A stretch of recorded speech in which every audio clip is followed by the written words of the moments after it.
Hello, van lifers, and welcome to the 9th episode of Campers and Vans Getting Coffee. This episode was super fun to do. I really enjoyed talking to these guys. It was Matt and Megan, also known as the Dirty Darlings on Instagram, and their website, thedirtydarlings.com. They're super fun. They met in San Francisco about a year and a half ago. And on their first date, Matt just laid everything out and said that he had already bought a van and he wanted to live in a van. Eventually, he asked Megan to join him. And then 9 months later, they were on the road together. So we talk about that. We get into like kind of what their goals were at the beginning, which was kind of hitting all 50 states in 6 months to kind of find a place to live, but didn't really work out the way they wanted it to. They kind of changed things up because they just wanted to, relax and enjoy the journey a little bit more. So we talk about that, why they decided to do that, and we get into like a whole bunch of stuff, like how they were kind of able to transition their jobs into remote work and continue that. So we talk about why and how they were able to do that and how you can do it too. We talk about why Matt decided to buy a van that was already converted rather than buy one and convert it himself. And then this is pretty cool also because Megan is an accountant, so she gets into kind of the details and some numbers on how much van life actually costs. So that's pretty cool. And we talk about like how to get the best LTE Wi-Fi hotspot, just a whole bunch of really cool stuff. And we really dig into their daily life and their relationship and all this stuff. So without further ado, here is Matt and Megan of the Dirty Darlings. Hello, Matt and Megan. Thanks for being on the show, guys. Yeah, thanks for having us. Yeah, hello. Super stoked to have you guys on. So first off, you guys live in your Sprinter van, and it's called, you named it Vanna White. Is that right? That is correct. That's hilarious. Apparently not that original. Yeah, not super original. Oh, what? Is there other people that have done that? Yeah, we've seen several other Vannas on the road. Yeah, we actually met another Matt who owns his own Vanna White. Oh, wow. So there's multiple Matt Sajaks out there with Vanna Whites. But we still think it's a great name. Yeah. It's a killer name because your van is also white. So we need to make that clear that it's very descriptive as well as hilarious. Thank you. We want to be very clear.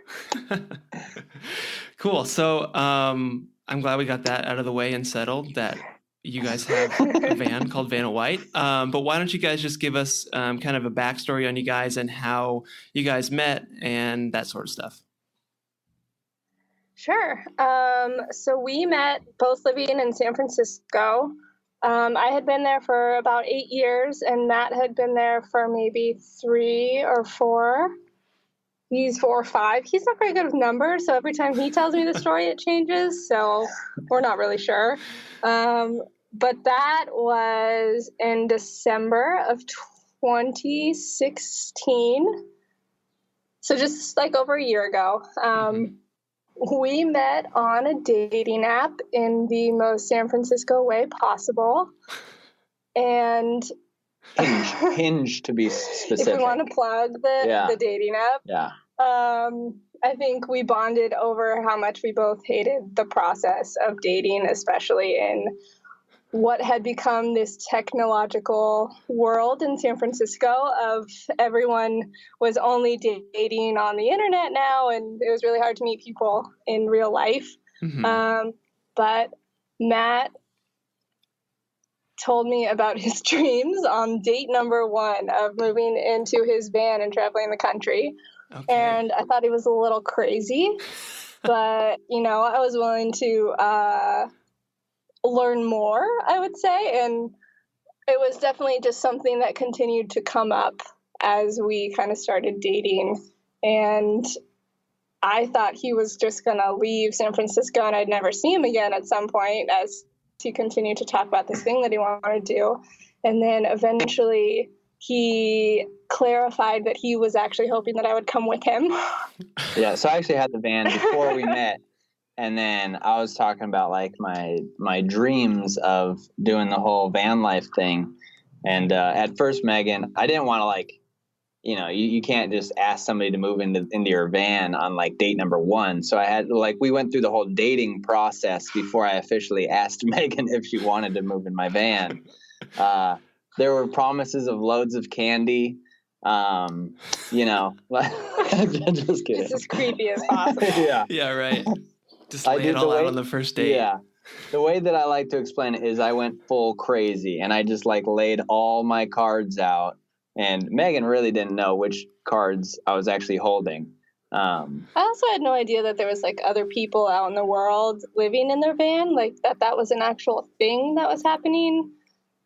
So, I mean, probably the first thing I went home and did after that first date was Google VanLife, and then found this whole world of things on social media that other people are doing this. Okay, maybe he's not totally crazy.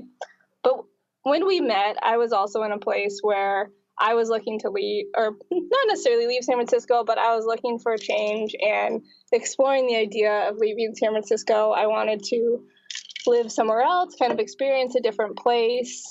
And I wasn't really sure what that was going to be. And so at the time I was kind of thinking maybe I'll move to Colorado or San Diego or check out these other places. But in my world, it felt silly to just go move to one of these places without any real reason to. So when we met, we were both in this place of, I think we want to leave San Francisco. We're not really sure what we want to do next. And so the idea of traveling around in a van to visit all of these potential places that maybe we would want to go and live for a little while was kind of exciting. Yeah, and so I bought the van because I knew I didn't want to stay in San Francisco forever, but I didn't know where else I wanted to go. And so I was like, what better way to have the most informed decision, what better way than to see it all in a van? Probably the cheapest way to get around versus flying or, I don't know, hitchhiking. I don't know what else there would have been. So our trip kind of started with this ultimate goal of, we're going to go visit all 50 states. And Matt's, original theory was I'm going to go visit all 50 states and see all the potential cities that I could possibly want to live in these 50 states. And so it was very much, I don't want to say a checklist, but, we were we'll take 6 months and go travel the country. It was like a mission quickly, at first. Yeah. I quickly go into okay, it's been 3 months and we've seen 5 states only. We're not going to make all 50 in 6 months. That's crazy. Yeah. And then we're what if we do this a little longer? And somewhere in between there, I think, the trip really changed. It wasn't just a 6-month vacation anymore. It was maybe we want to do this for longer, and, whether that's a year or longer or shorter than that. And our ultimate goal at this point is, to see as many states as we want, but we don't necessarily feel like we need to check a box of every single one this trip. We might skip Kansas, or we haven't figured. Those aren't at the top of the list. Right. Well, you could give Kansas a chance. I mean, they're not that bad. We are willing to give them a chance. Okay, cool. So this started out as just kind of traveling around to see where you might want to move to and live to full time, but then it's just kind of turned into more than that. Yeah, I think it's really turned into this thing that we're enjoying and we want to keep doing, and we want to keep doing it until it doesn't feel right. And I am in a pretty unique situation where I was able to actually bring my job on the road. So the fact that I'm still working, kind of allows us to sustain the lifestyle for longer if that's what we wanted. Yeah, it kind of started as a road trip, and we're making it more of a lifestyle, just kind of an alternative lifestyle. That it doesn't work for every. Luckily, Meg can work fully remotely, and I can pick up enough work remotely as well that we're not scraping, but we're doing fine on money and stuff. Man, that's cool that you guys are just able to extend it off like that. So it's just kind of this indefinite trip where you just go wherever you want and be there however long you want and do all this. It's pretty sweet. It's cool. Yeah, we agree. Cool. So you bought the van, Matt, before you even met Megan. So you were you were just ready to do this. Well, yeah, I was thinking about doing something. I was thinking about doing this for, I don't remember if it was like a year and a half or maybe even 2 years before we shipped out. And I was I knew that I wasn't going to build out my own van, because if it were up to me, it would just be a project that would never get done. Mm-hmm. So I set up Craigslist alerts in every major city in the nation. And so I would get an email anytime anybody posted something about van, camper van, sprinter van, converted van, van stove, like every series, like anything that I would search for. And so I was getting just, I don't know, 100 emails, 50 emails a day about these vans that were being posted everywhere. And then this one that we ended up getting popped up in Pensacola, Florida. And I just happened to be in New Orleans for a buddy's surprise birthday party. And then I get down there and I was like, hey, you guys want to go for a little day trip down to Pensacola, Florida and check out this van? And then I ended up just buying the van that day and then canceled my return flight and then just drove back as fast as I possibly could. Wow. Sweet. Yeah. And then we kind of sat on the van for a little bit, and it just I parked it about a half mile away from my apartment in San Francisco. And as we kind of got more serious, and then eventually they took off. Nice. That's cool. I like that. A lot of people think that because most people just build out their own van, and that's a big, generally long process to get that going. So, I mean, you just bought one already converted. So why not? There's tons of them out there, right? Yeah, there are tons of them out there. And I was I got really close to pulling the trigger on, or maybe not pulling the trigger, but, buying a flight to go check out other ones, or, driving from San Francisco to Oregon to check out these other ones. And there were plenty of opportunities if you cast your net wide enough. Mm-hmm. So was this made by a manufacturer, or did somebody convert this on their own? Somebody converted it on his own. He was just some dude living in Florida who, I guess his sister moved to Colorado, and he wanted just one summer. He wanted a ride, a rig for one summer trip to go visit family and stuff like that, and get to know the great outdoors and in a great van life way. And then he was a cabinet maker and a photographer, so he just slapped the thing together. And we can tell that there were a lot of things that were just slapped together now, but the layout is really what sold me on it. We really like having a table that's always set up and a bed that's always set up, and we have a lot of storage. The thing is really optimized for storage, and then full solar. And full solar, yeah. And we get good gas mileage, and it's got low miles, so it checked a lot of boxes for me. Right. Wow. Cool. And it also has shuttle bus doors, right?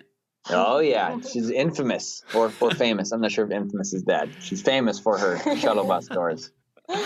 Yeah, those things are sweet. I just would imagine that it just feels much cooler to open and close those things than a sliding door. We do these epic drive-by pickups. If I'm picking Meg up from a city or something like that, and we don't want to stop in the middle, just pop those doors open. She pops in. We keep rolling. Wow, perfect. Yeah, it gives us a lot of style points. Yeah, a lot of style points. You should rig it up so some fog kind of comes out when you open those doors. We should. Smoke machine. Yeah. Yeah. Maybe some That's lasers too. Yeah. Disco. Yeah. Oh man. Yeah, that'd be great. Yeah, there's definitely pros and cons to them. The pros are obviously the style points. The other huge pro is that it gives us more space on the interior for the build. So a lot of people kind of lose half the side to build cabinets or whatever because the door opens there. So we have more space for that, which is cool. Mm-hmm. But they are not airtight, which I don't know if this is specific to our van or all of the styles of vans, any shuttle bus van, I guess. But in the cold or in a car wash, not quite as effective. Yeah. Oh, man. Car wash. bathe the inside a little bit. Jeez, I guess that's So we generally try to stay in warm. Sorry, what was that? Go ahead, sorry. I was just going to say we generally try and stay in warmer weather, so it's not as big of a deal. Yeah. And generally we're bathing every day. Yeah. Yeah. That's just the not so sexy part of the shuttle bus doors, I guess. Yeah. There's a pro and con to everything. Yeah, very true. So what were some of the items that you really wanted that you were looking for when you were searching for your van on Craigslist? Definitely the table and the bed that don't have to be broken down to accommodate each other. Had to have a stove and a sink. Had to have solar, storage, and low miles. I can't really think of much else. Like, those are the primary things. Mm-hmm. Right. And do you think those were a fridge? Yeah. So do you think that was did you need all those things? Was that a good call on your part? Are you glad you have all that stuff? Yeah, I would say for sure everything. We even, like, the van, when we got it, it had a hot water heater even, but I was like, that's just going to break. It's going to soak everything in water, or we're just going to like flood our interior space with propane. I'm just going to get rid of that. We're just going to try to be tough and just use cold water for everything. I think that's a good decision that we got rid of that.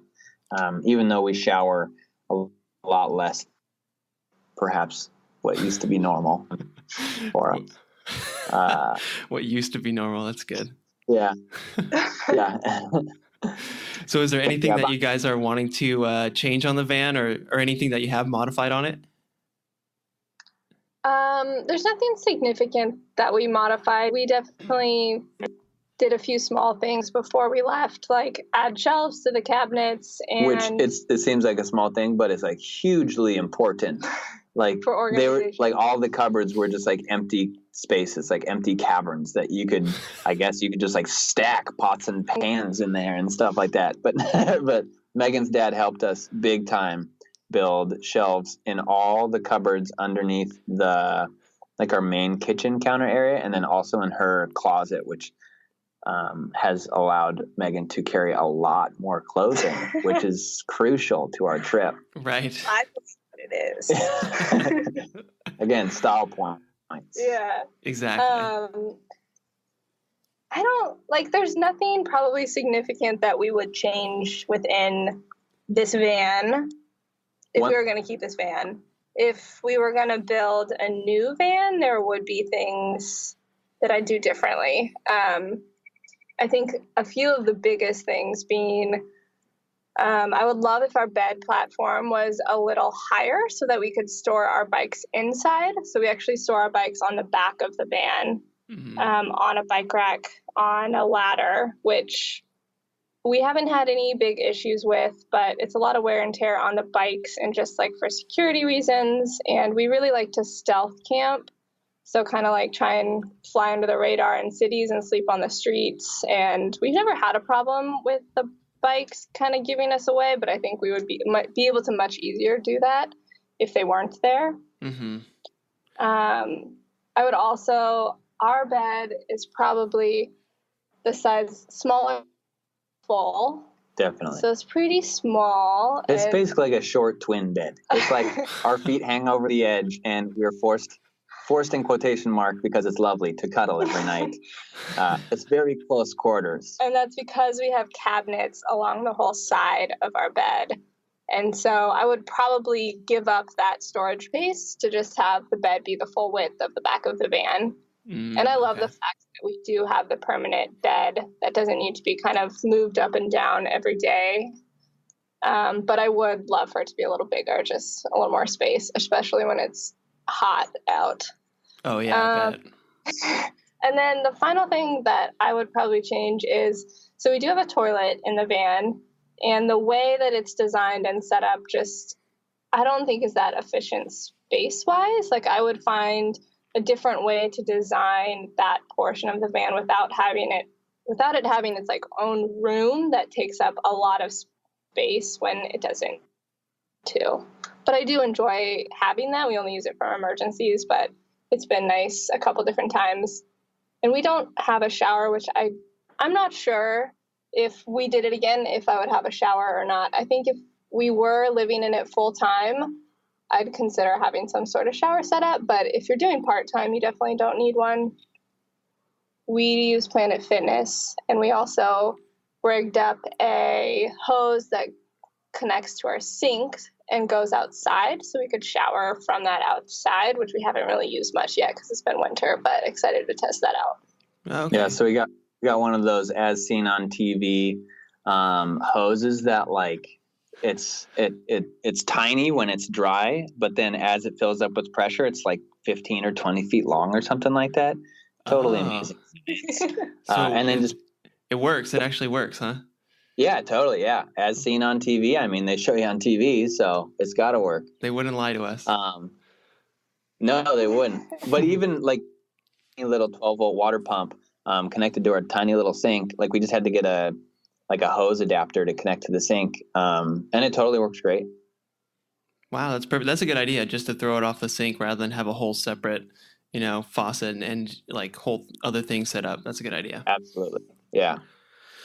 Wow, sweet. That sounds cool. I don't know, this van just looks cool. I like it. It's got a good like vibe to it that I enjoy. Cool. Thanks. So how long after you guys met and started dating did you guys leave together in the trip? Like 7 days or so. Just kidding.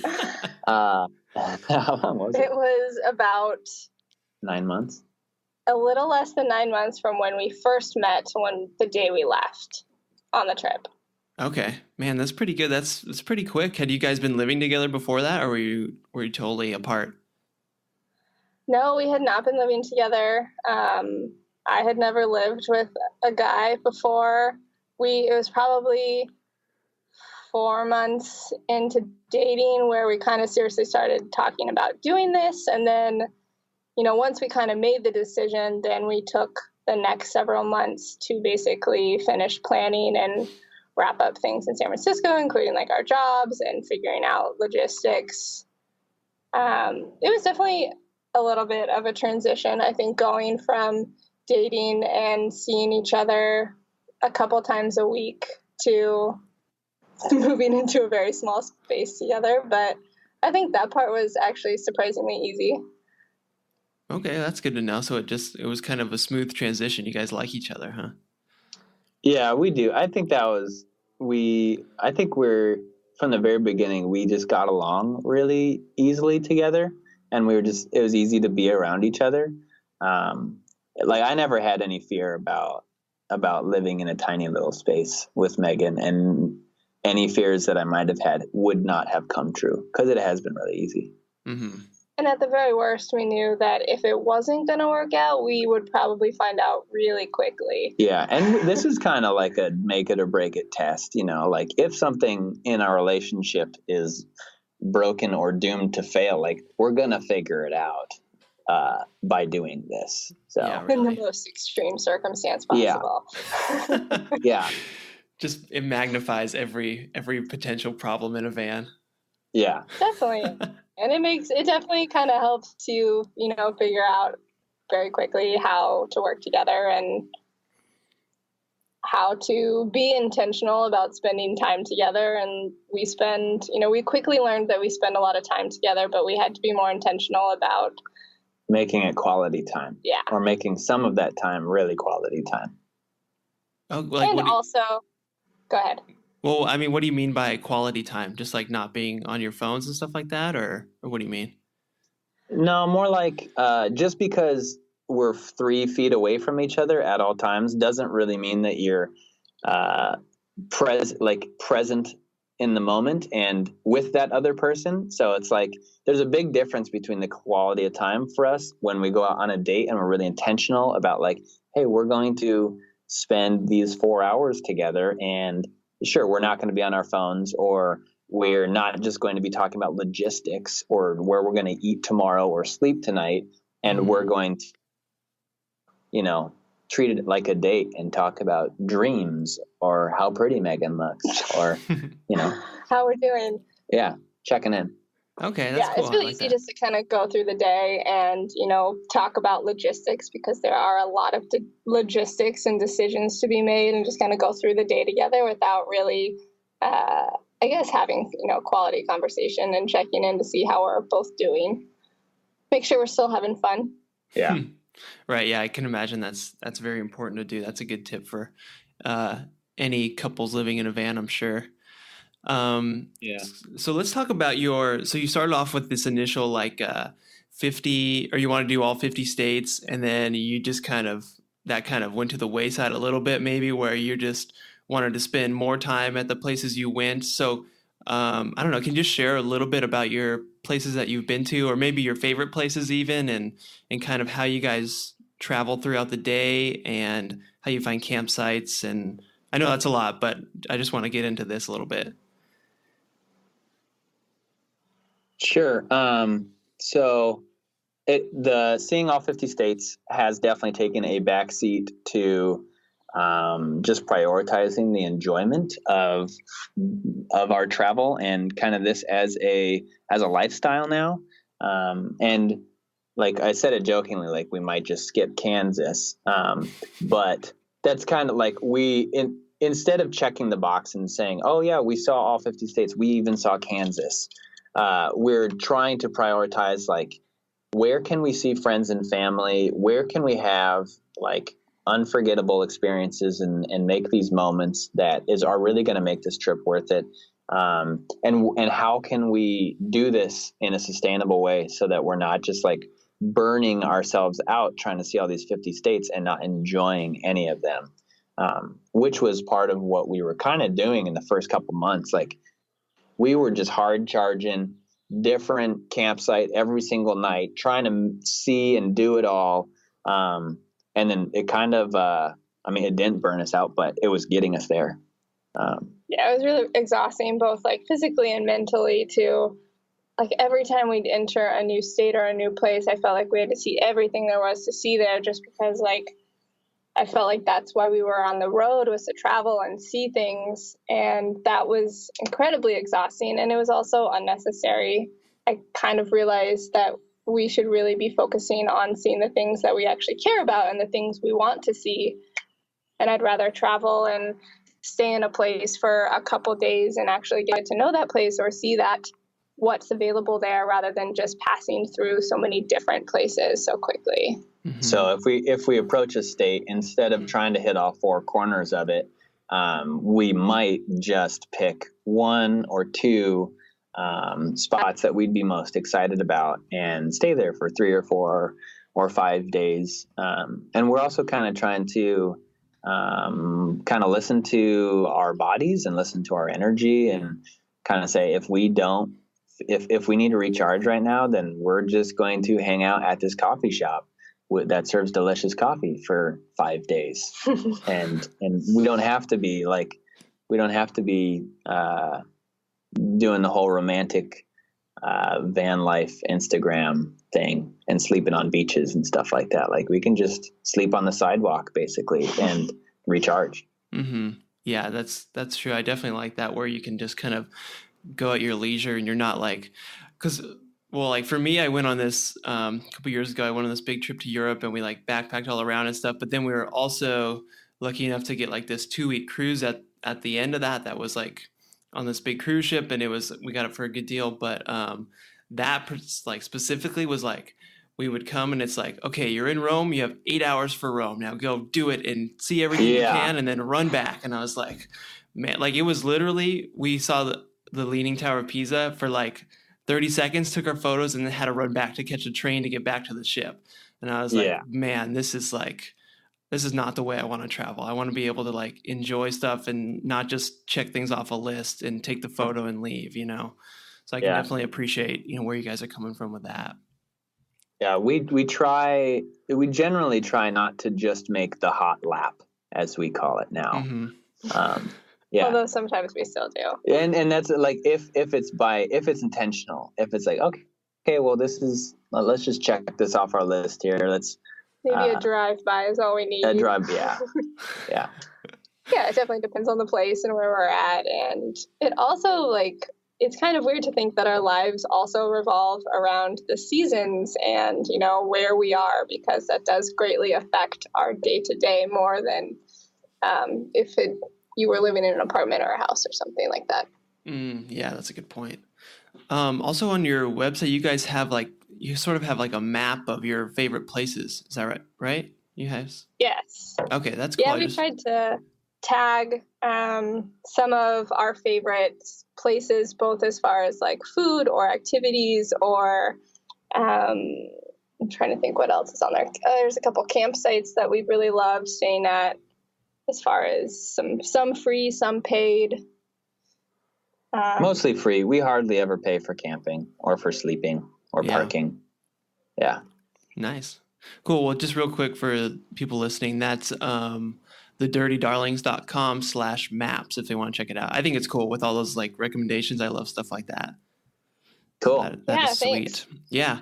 And then, so let's talk about your camping spots. How do you guys find your free spots generally? Yeah, we use freecampsites.net, Campendium, and I feel like there's one other one that we frequent.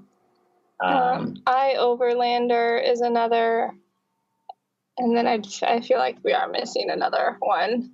But as far as like looking for free campsites and kind of like BLM land areas, those are kind of the big tools that we'll check out when we're in an area. You said BLM land area? What's that? Yeah. Just BLM land as far as the Bureau of Land Management. So there's a lot of areas across the country that are totally free to stay and camp on. So it's all primitive camping. It's generally just like a dirt road with some dirt pullouts. But if the BLM, Bureau of Land Management, or the United States Forest Service run it, then unless posted otherwise, you're allowed to camp there for free. Cool. So even around like the Bay Area, if you go to Nacimiento Ferguson Road, that's probably just like one of the most epic versions of West Coast Forest Service free camping. That's in Big Sur. That's in Big Sur. So places like Utah and Arizona, Nevada, even Idaho are some of the states that we've been to that have a ton of BLM or Forest Service campsites and land where it's really easy to find, free camping. And we definitely took advantage of that when we were in those areas. Nice. Cool. That's and good to know. And Idaho is just like chock full of free, beautiful.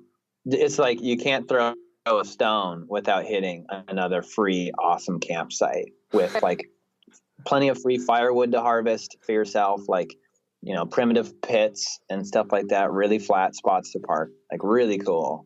Wow, perfect. I bet Kansas has a lot of good spots too. I haven't heard that. I'll keep my ear open.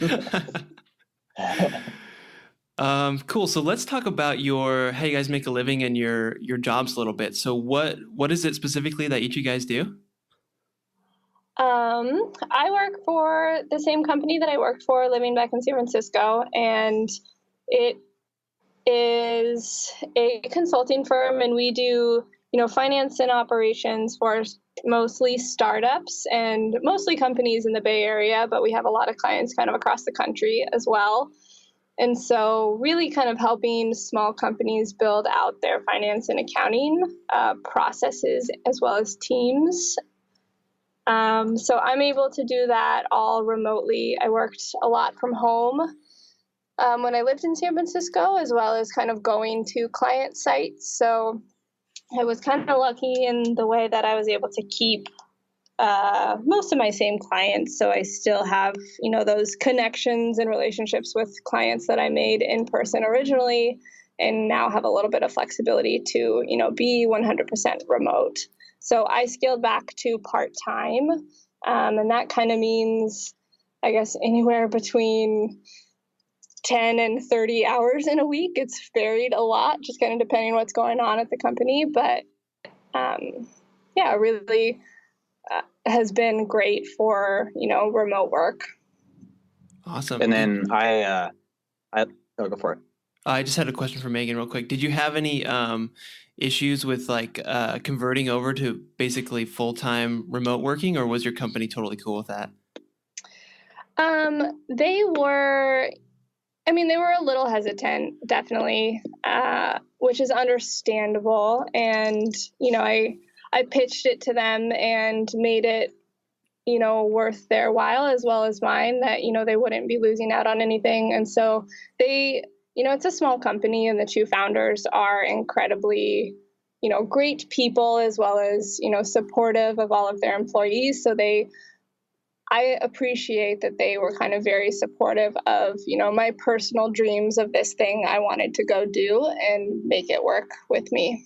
Nice. So you just kind of laid it out to them that yo, I'll be doing this remotely, but nothing's like, here's how it won't affect you. Maybe like you'll still be getting the same exactly stuff from me. Okay. So just making it like an easy decision for them and kind of exactly like giving them a reason to want to make it work, because I either go away completely or I still am working in this different capacity. And, I did make, my case for how it wouldn't affect them or my clients, and it hasn't been an issue to date.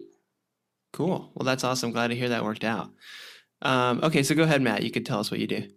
And then somewhat similarly, I left my dream job in San Francisco, but they kept me on a contract to help produce the podcast. It's called the Chase Jarvis Live Show, which anybody out there who's interested in entrepreneurship or creativity should definitely check it out. So I'm just kind of one of the gears in the motor that makes that podcast happen every week. And then every once in a while, they will fly me out for another, just all contract work, freelance work, to do audio, video, or photography for other various events where they need my help. Oh, okay, cool. Wow, sounds like you guys were both able to kind of transition that nicely. That worked out great. Yeah.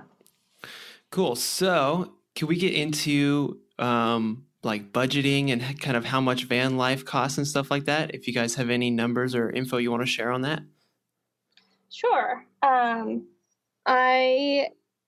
Given my personal experience as an accountant and the fact that I like to nerd out with numbers, I am a little neurotic about tracking our expenses, purely just because I am very curious about it.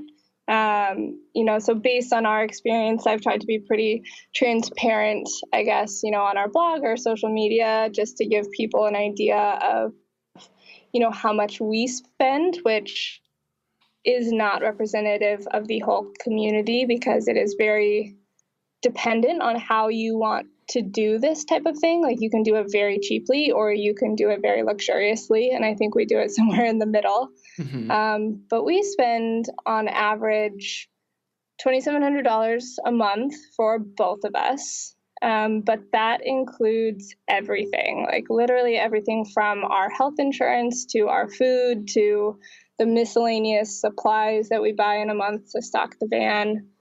And our biggest expenses are definitely, food and fuel, which is about $1,500 a month. A majority of that being food. I think we spend like $350 on average in a month on fuel. And that obviously depends on how much we're driving in a month. So that's a pretty big variable as well.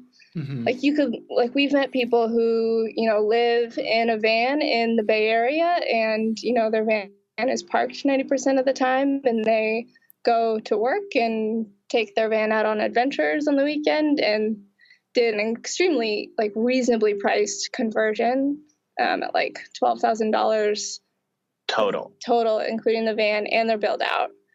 Wow. And then we've talked to other people, who buy a $60,000 new Sprinter van off the lot and then do a full build out in that, which is obviously a lot more expensive. So I think it's really cool, the range, that people find to do it within whatever their means is. But as far as our expenses, that's after our 7 months on the road, on average, kind of what we spend, which I think comes out to $90 a day or something. Oh, okay. But being able to budget, just if you're planning to go on the road, being able to budget some sort of expectation for what you think you'll spend, especially if, a lot of people save up money to be able to take a year off and do this sort of thing. So we've talked to a lot of people who are kind of trying to get an estimate of how to plan for that. And so I actually shared a budget template on one of our blog posts, I think back to, it was after our first month on the road, where we shared some of the details about our expenses and spending, which I think a lot of that after the first month still rings true. But in that blog post, there's a link to a budget template to kind of help people in that situation. Okay, cool. Is that just like an Excel kind of file, or what is that? Yep, it's a Google Sheet. A Google Sheet. Is that how you keep track of all your finances? Is just on that? Yeah, it is. I use a Google Sheet, and like I said, I'm a little crazy about it. So I track all of our expenses and kind of categorize them, which is super manual and could definitely more easily be done with something like Mint, or, a tool that you kind of just plug in or link your credit card to, and then it does it for you, which I think is a great option. But I also like to track things like, where we sleep every night and what we did that day. So I kind of keep a Google Sheet with all of that information in it. That's cool. Okay, so so I think the post that we're talking about is called "How Much Does VanLife Cost" on your blog. Does that sound like the right one? Yeah. Okay, so that's just the dirtydarlings.com/how-much-vanlife-cost if people want to check that out, because I'm sure that would be super helpful, especially with that kind of format or template that you have. Yeah, and I guess we started this trip with the grand idea of doing a blog, and I kind of lost, not motivation with it, but lost direction of what I was trying to do with it early on. So there hasn't been much information on the blog, and I do have an update to that for like what that looks like after 6 months or 7 months on the road to be updated. But a lot of the information in it is still pretty accurate as well. Okay, cool. So people would just check you out, and then if that ever does get updated, they'll find out about that on your Instagram or whatever. Exactly. Okay, perfect. Man, well, this is sweet. I just have a few more questions that I want to ask you guys, and then that's probably about it. I really appreciate you guys, sharing all your info on here and all your recommendations. It's been awesome. Yeah. But let's do this. How about what purchase of $100 or less has most positively impacted your life in the last 6 months or just in your recent memory? Tim Ferriss fan over here, huh? Oh, yeah. Super borrowed. Stolen question. Good question. What do we got, Megs? I'm just going to peek around the van here real quick to see if I can spot anything. Oh, no, I totally got it. Yeah, easy one. A battery doctor to charge our house batteries off the car's alternator. It's just a battery isolator that connects your alternator to your house, your solar batteries, your house batteries. So if you are stuck in a cloudy place or in a parking garage and you need more juice, you can just start up your diesel engine and that charges your house batteries. Oh, okay, cool. Best. Is that like $100? $100 for that? Is that like always hooked up, or do you have to like plug something in for that to work? Yeah, it's always hooked up. Specifically, there's different battery isolators out there, but specifically the battery doctor, it's always hooked up, and it just has a relay in there so that once your car battery is at a decent voltage, I think it's at like 13.3 volts, so it doesn't need any charge anymore, then the current starts going back to your house batteries. And specifically the battery doctor also, you can just like push this one button to jumpstart your car battery if it dies with your house batteries. We haven't used that function, but it's pretty slick. Wow. Yeah. That's pretty cool. That's kind of exciting. That's awesome to hear that, because that's yeah. I'm sure that's going to come in handy at some point. Yeah. Cool. Did you have anything, Megan? If not, that's cool. I mean, my first thought was basically because it was our most recent purchase, which was an AeroPress. For coffee. So we mentioned at the beginning that I tend to drink about 6 cups of coffee in the morning, and that's only really like half a joke. I probably drink at least 4 or 5 if it's available to me. But for some reason, we have had the hardest time making decent coffee on the road. I'm not sure if it's our ratio or it's our skills or it's our lack of skills or water that we use, but we have been drinking some pretty god-awful coffee. Terrible. Our primary goal for 2018, more than like seeing friends or family, more than seeing all 50 states, our primary goal is to perfect van coffee. Just be able to make a cup of coffee. Just make a it seems goddamn so cup simple. of coffee, yeah. So if there's anyone else out there, please send us ideas if you have ever had issues with this and have any suggestions. So we just got an AeroPress and we've made exactly one. Now, if we can replicate the process. And by process, I mean reading the directions word for word. And my biggest concern is that it basically makes a cup of coffee at a time. And I don't know if it's going to be able to keep up with my... with the demand. with the demand of coffee in the morning.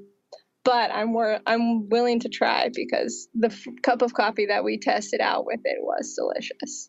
Oh, okay. Well, that's good. There's some hope, but the volume just isn't enough. Yeah. We'll see. So what is an unusual habit or kind of an absurd thing that you guys love or that you've kind of started doing at these places that you visit? Ooh, an absurd habit or weird thing that you do. If there is anything, maybe you guys are not weird or unusual at all. Oh, we're weird, all right? Don't you take that away from us. I don't know. You have to prove it now.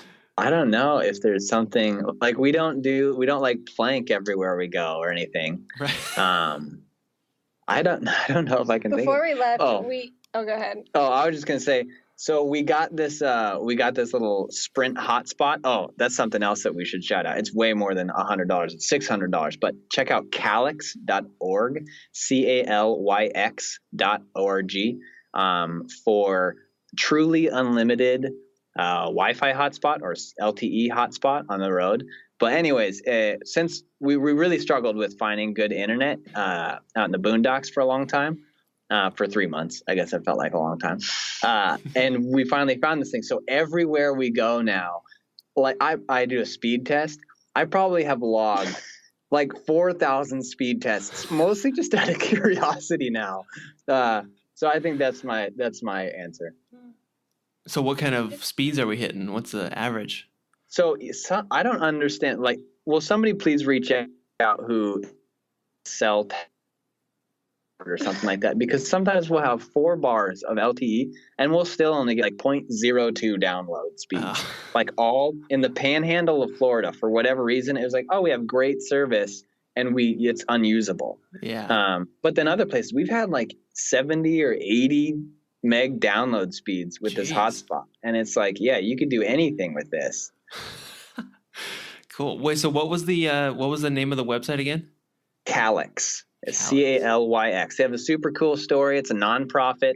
They give you a t-shirt and some stickers. If you make a donation, they're great. Perfect. Is there a monthly fee with that too?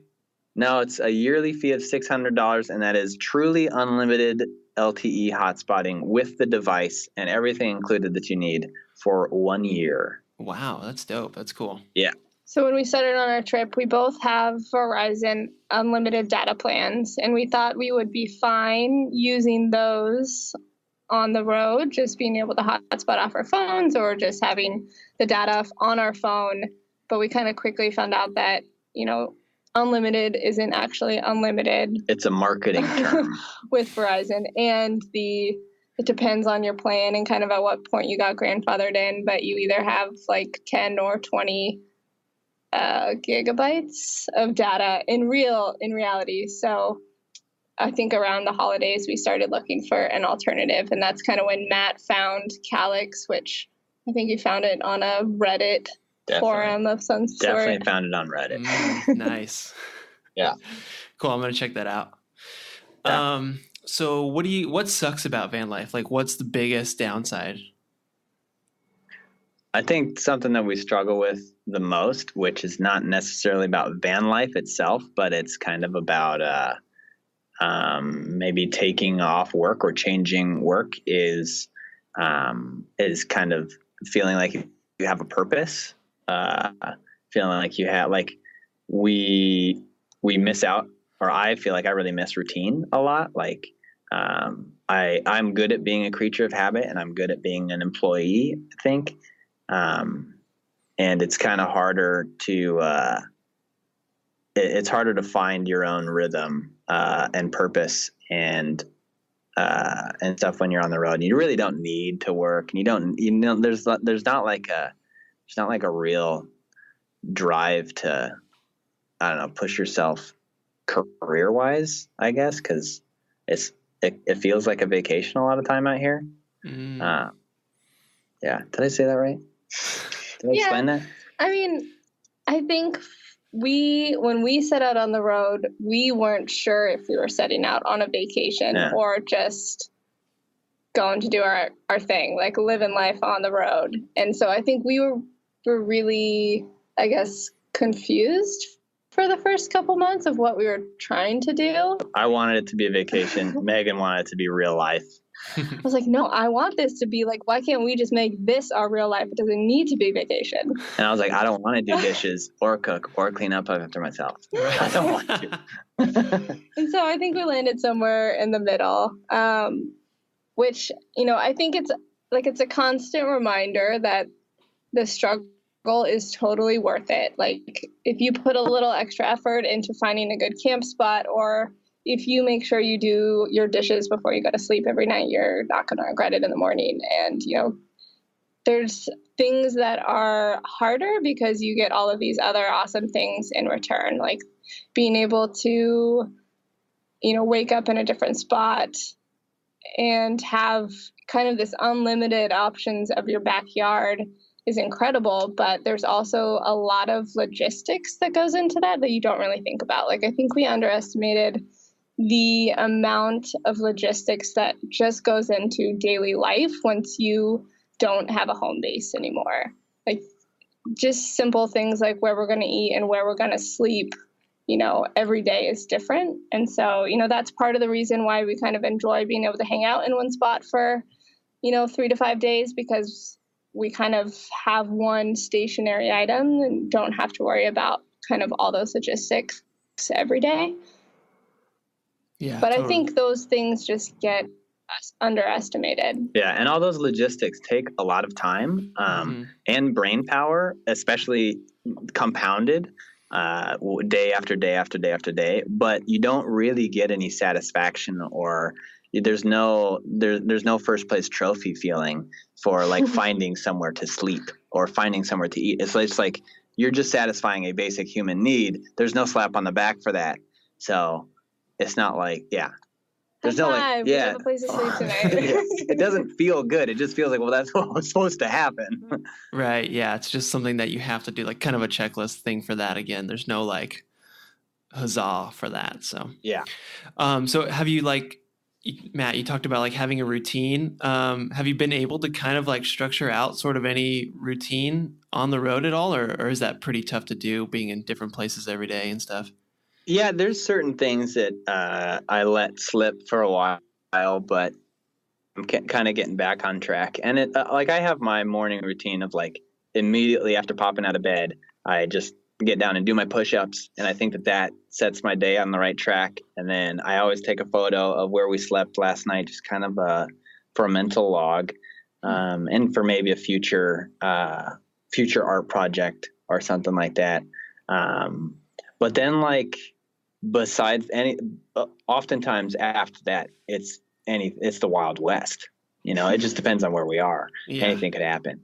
I'd say we sort of have a morning and an evening routine, and then it's like anything in between could vary greatly depending where we are. Yeah, like we like to be active and we like to stay active, but sometimes we are very conveniently close to Planet Fitness, which is where we get our showers and workouts. But then sometimes it's like we won't see civilization for a week and a half, and it's like you got to get a lot more creative. And we've found it kind of difficult to maintain discipline and routine with all that creativity. Okay, I see. Yeah. Yeah. Are you guys able to do you guys try to do like routine workouts or anything or any, I don't know, staying in shape kind of stuff? Yeah, definitely. Like we when we're at the gym, we definitely try to push it pretty hard. And then we both run off and on, and then we carry a kettlebell, so we did like our own little kettlebell challenge. I do push-ups every day. We mountain bike. Yeah. Ish. Yeah. I wouldn't say it's a consistent routine, but we try and do something active every day to move our bodies. And so depending where we are, or we kind of go through phases, like we'll be in an area where there's a lot of mountain bike trails, so we mountain bike every day. And then we'll be in an area that, we're in a city, so maybe we're just going to the gym, or if we're somewhere in between, it's really easy to run, or we'll kind of just do our own like circuit workout. Mm-hmm. Yeah. Something that's been kind of a turnoff for us from exercise is not having a shower. So if we both don't have a Planet Fitness or somewhere else we can get a shower, and we don't have some body of water to jump in, then it's like, ooh, I really just don't want to lay next to you just stinky for 3 days, extra stinky, Yeah, that's a good point. Baby wipes and sponge baths can only go so far. They only every body is different. They only tackle like 15% of my stench sometimes. And you're in a tiny bed. You guys are close, I know. Yeah. Yeah, I didn't even really think about that, but that's a good point. Yeah. So what does the future look like for you guys? Good question. Can you tell us? Yeah. Well, we have through November of 2018 planned out. We're going to kind of finish up our tour of Florida, which is where we are right now. And then we're going to pop up to see a bunch of family in the Midwest, Chicago, Green Bay, Rochester, Minnesota, Minneapolis. And then we're going to try to spend about a month in Colorado for the summer, because that was the one state that we were both probably most excited to visit. So we're going to try to spend extra time there. And then we're going to book it to the East Coast for fall and for a wedding and stuff like that. And then after that, see the colors change. Yeah. And then if you don't know. Yeah. That's it. Just see like we said. Go for it. I was just going to say, like we said, we kind of plan on staying on the road until it doesn't quite feel right anymore. So we have plans through the end of this year. And then after that, or hopefully some time before we actually get to November, we start to reevaluate, what we want to do next. Mm-hmm. Whether that's stay on the road or, take a break, find a place to settle down for a few months, or just keep doing what we're doing. Right. Cool. Well, that's awesome that you guys are able to do that and have the flexibility. That's pretty cool and exciting. Yeah. Sweet. Well, that was awesome, Matt and Megan. You guys are super fun to talk to. Love hanging out with you guys. Why don't you guys share where listeners can connect with you guys, like your Instagram, website, all that stuff? Sure. We are on Instagram at The Dirty Darlings, as well as Facebook, and www.thedirtydarlings.com is our website, which with a bunch of information on there. We're probably most active just on Instagram, and love to connect with people, so feel free to reach out, ask questions, or we'd love to meet up with you on the road. Perfect. Sweet. Well, thanks for that, guys. I'll throw links to all your stuff too at the bottom in the description of this podcast, so people can click on that. But yeah, do you guys have any last parting thoughts or things that you want to say or impart to someone who's thinking about living in a van? Sure. One thing is, if you haven't bought in a van and you don't really know what direction to go in, I would highly recommend getting your butt in the driver's seat of as many vans or RVs or any option as you can, just go. Just test drive them, see what feels right, see what feels too big, see what's easy to maneuver and park for you.